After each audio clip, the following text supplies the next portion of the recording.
Hi, I'm Anna Kertesz, and this is How to Live It. How can you go from an idea to an actual business? How can you effectively validate your idea to make sure that you're launching a product that people really want? What are the behind the scenes actual steps of launching and growing a business?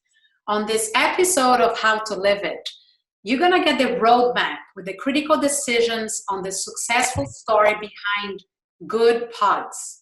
I'm joined on this conversation with the incredible JJ Ramberg. Hi, JJ. Hi there. JJ is a tech entrepreneur and national television host. So I have to say I'm a little threatened to be recording this with her. And she's the co-founder of Goodpods. Goodpods is this really fun and amazing social podcast network that allows you to see the podcasts that your smart, fun, and curious podcast-obsessed friends are listening to and which ones they recommend. JJ also co-founded Goodshop, which is a tech business focused on making people feel good about online shopping with coupons and deals to thousands of stores. And not only that, JJ was for more than 12 years the host of the program Your Business on MSNBC, which was the second longest running program, which is amazing because from what I hear, the program was supposed to last only for 6 months and it lasted more than 12 years. And as the host of the program, JJ traveled around the country and interviewed a lot of CEOs you have heard about and founders you have admired, such as, the founders of Warby Parker, Twitter, Peloton, and the heads of the Small Business Administration, senators, members of Congress, and all of that. So I'm honored, JJ, to have you with How to Live It today. Thank you. It's so nice to be talking to you. I wish it were in person, but Zoom to Zoom, this is where we are right now. So JJ, you have such an incredible experience marrying a lot of the best practices you have seen through your experience with different founders and entrepreneurs with your hands-on approach to being a real entrepreneur who has an idea, gets out there and makes it happen. I think the founding of Goodpods offer, many lessons that can inspire and empower other people to start and grow their businesses. So let's start from the beginning. What was your inspiration to launch Goodpods? It was really my own experience, frankly, which is how a lot of companies start, right? Because you experience a problem in your own life. And so I am a big podcast listener. I have been for quite a while, as is my co-founder, my brother, Ken. And we just found that as listeners, it was really frustrating to find new podcasts. We couldn't figure out a good discovery process. So I'd be ready to go out for a run and I'd call my brother to see what he's listening to and he didn't answer. I'd call my best friend and she didn't answer. And I'd spend my whole run time like scrolling through trying to find something. And so we thought, why isn't there an easy way to just see what people who you care about are listening to? So it's easy. You go into Goodpods, you listen or you recommend something. It's a feed just like Instagram or Twitter where you can see what people are listening to. But in this particular period of time, it's kind of put a spotlight on another reason we started this, which is people's voices are getting lost, right? And there are all these amazing podcasts out there and these amazing voices and stories. And because they don't make it to the top 10 list on something, they don't get heard. And we've seen through Goodpods that podcasts that no one ever heard of before are getting spread virally from friend to friend to friend. So it's a neat moment in time for us to, get to surface up these voices. I mean, this is such a powerful point, and I love it even more than I did before. So really amazing to be giving, a room for the voices to be heard. So you had this idea to find, a way to help people find good podcasts. How exactly did you frame the problem you wanted to solve in a more granular way? And more important than that, how did you validate that this was a good idea? Framing it was relatively easy again because we were the people experiencing the problem. So it was as simple as, let me take what I do in real life, which is ask my friends or read what influencers are listening to, and then listen to it myself. So that was an inefficient solution. How do I take that and make it efficient so that it actually works? So creating what we thought the product would be on that first kind of very high level way was solving our own problem. Validating it, I wish I could show you my spreadsheet right now if I could pull it up. I spoke to no less than 700 people. You were one of them. Yes, I right? remember that, yes. I called everyone I knew, from, the really famous podcasters that I'm friends with, to the heads of production companies, to radio companies, to listeners, to small podcasters, and just said, what are your problems? What's your issue with podcasting? Here's what I'm thinking. Do you think this is a good idea? And we got a lot of great feedback and got a lot of validation that indeed we're solving an issue. And then we put it out in beta and then got more feedback about the actual mechanics of it.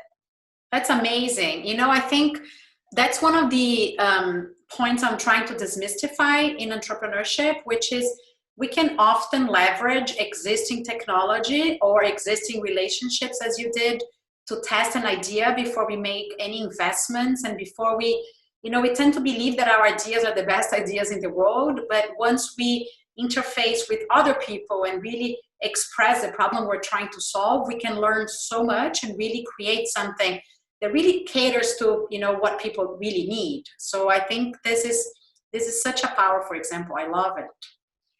Yeah, and it was really two things, because the first one was just talking to people and saying, is this a problem? This is my problem. Is it a problem for you? Yeah. Without trying to have any bias around it.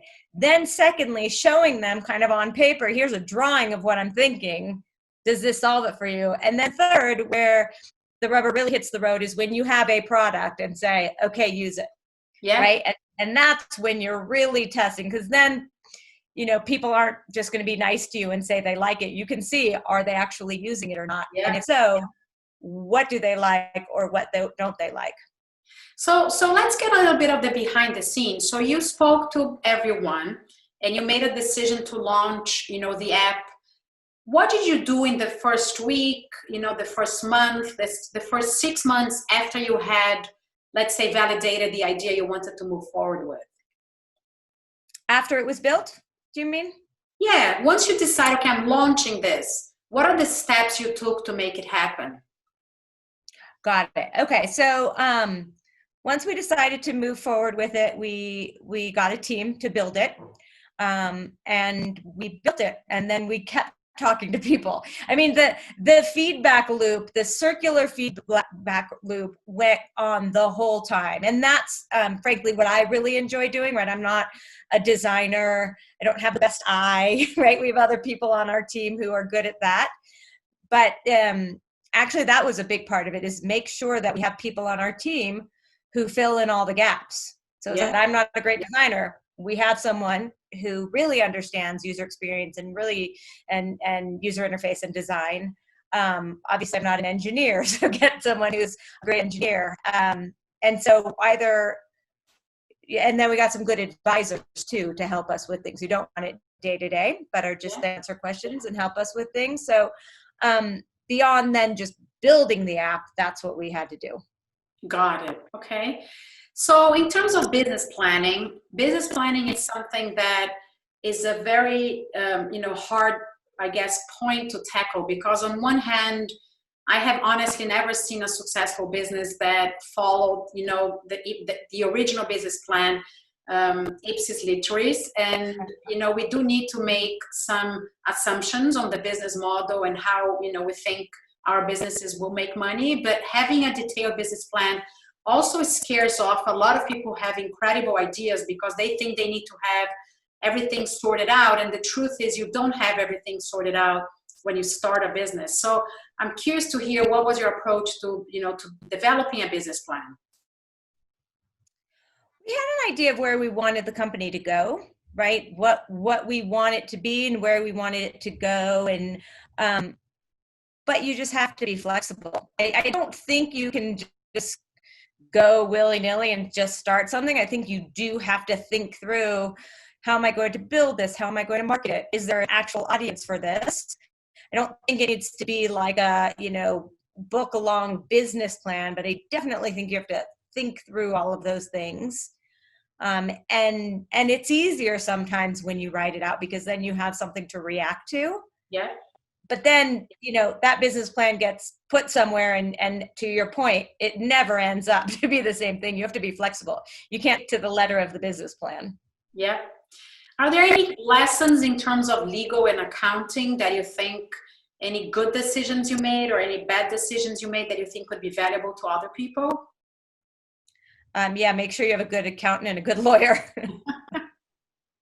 I agree with that. I love the name that you chose for the business. What was your approach to the naming and the branding and the graphics and design and the logo, all of these, brand related decisions? Well, the name was relatively easy because we have another company called Good Shop. Yeah. The Good Shop is our first company. The reason we named Good Shop came out of Good Search, which is it became Good Shop, where you do a search, and every time you did an internet search, a penny would go to your favorite cause. And then Good Shop started so that we had coupons for stores. These both still exist, and a percentage of what you spend goes to your favorite cause. And so we donated about $14 million so far to causes, and Wow. then we expanded it to money can go back to yourself too. So if you want cash back, so Good Shop has that now too. But so this good pods, we just like the name, right? It means a little something different, because we're not giving money back in this case, but we're finding good podcasts. We feel like people who are doing this are doing some good, to that point that I was talking about before, in that we're surfacing up these other voices. And so it wasn't hard to come up with for those reasons. Awesome. And once you had, started to sort of have the app up and running, how did you narrow down which customers you were going to target? Let's say your customer sweet spot. We tend to think that our products can cater to every single person in this planet, but the truth is we have to narrow down to a specific target group to be able to reach them more effectively. How did you narrow that down? So this app is still pretty brand new. And one of the first things we did was went to some big influencers who we thought that people would enjoy knowing what they're listening to. So we got people like, who's on Gwyneth Paltrow is on here, Katie Couric is on here, Dan Harris, Malcolm Gladwell. So we got those people. And so to start, right, we thought it'd be interesting to get people who want to know what they're listening to. But pretty quickly, we've gotten tribes on here. So now we're doing this big event after coming up next week within the true crime world, right? And so we're having Josh Mankiewicz from Dateline NBC, who is the #1 true crime podcast on right now. He's coming on to do a discussion with us, and so we've gotten this and gotten co-host from the true crime world. So now we're focused on that niche. But these niches on Goodpods, like they do with other social media, they're kind of starting themselves. Yeah. Because someone comes on and then they bring their friends with them. Got it. Okay. Did you build the app did you have your team developing an app, or did you outsource the development of the app? It's outsourced, but they work full-time for us. Oh, got it. Okay. Reaching customers and having the right channels, I think you touched a little bit upon that with the influencers, but are there any other, interesting lessons you had in terms of, which channels you used, any, marketing and sort of digital marketing strategies and lessons that you have found valuable? I think what we are really focused on, and again, we're relatively new, is building a product that people love. And that if people love this product, and find value in it, they will share it with their friends. Yes. And so we're really focused right now on finding those influencers within the podcast world, right? So who are the people, regardless if you are into true crime or self-help or whatever it is, who is the person in your friend group that everyone's saying, what are you listening to? What are you listening to? Right? That's who we are focused on looking for. Got it. Okay. How did you fund your business so far? We have funded it ourselves. Got it. Okay. So I know your brother is your co-founder, but when you were, thinking of the team, what was your first hire and what was your approach to having your team? You spoke a little bit before about, let's say, hiring, your weaknesses in a way. So complementing, all the strengths you and your brother, I guess, have to make this business happen. So what was your approach when you were deciding on how to build your team? Exactly that. Where are our weaknesses? And so where do we need to go? So Ken and I, this is our second business together. This is his third company. His first one he started with my mom. It was bootstrapped, scrappy, and it was in the job listing world. And it became Monster.com's biggest acquisition. Wow. And so this is his third go round, but we are a combination. And we both have this of, we are very ambitious for our goals and very scrappy. So there's not a lot of bureaucracy in what we do. We are willing to do, the big deals, and we are willing to get down and do the dirty work. Yeah. And so what we also think about when we hire are people who share that same ethos. Yeah. What's fun about this company is that my sister has joined us as well. Wow. She is one of the smartest people that I know. Has her MBA from Stanford and worked at Disney, and she's joined us. And then my nephew, who has started a bunch of apps, like he's been entrepreneurial since he was 12 years old. Now he's in his 20s, and he has also joined us. And then, of course, there are a number of people who are not family members as well, but it's been really fun to get them involved too. That's amazing. I loved it. It's a huge family business. It's amazing. It's great. It's great. What are some challenges you guys have faced so far? I will tell you our biggest challenge was that we were planning to launch this in mid-March. And so we had all these big launch plans and had gotten all these influencers on board and had all the stuff. And then the world turned upside down. Yeah. And so with COVID, and we had to really sit down with each other and do some soul searching in those early days and say, should we launch this, right? Is it appropriate at this time when there's so much suffering in the world and so much uncertainty, and it's scary out there, and does the world really need this right now? And so we had a lot of long talks about, do we do this now or not? And ultimately the way we decided was, we said, okay, let's put ourselves in the shoes of our potential audience, our customers, which wasn't hard because we were already out in beta. So we actually were the audience. We were using it. And we thought, we're using this. It actually, in this moment in time, it's really helpful. We're getting a lot of information from podcasts that we wouldn't have known otherwise. It's a really nice way to connect with friends and family who you can't be with around sharing podcasts.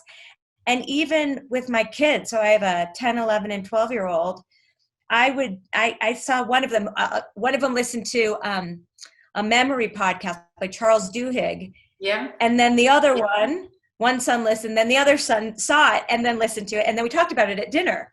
And so we ultimately decided to go ahead with our launch.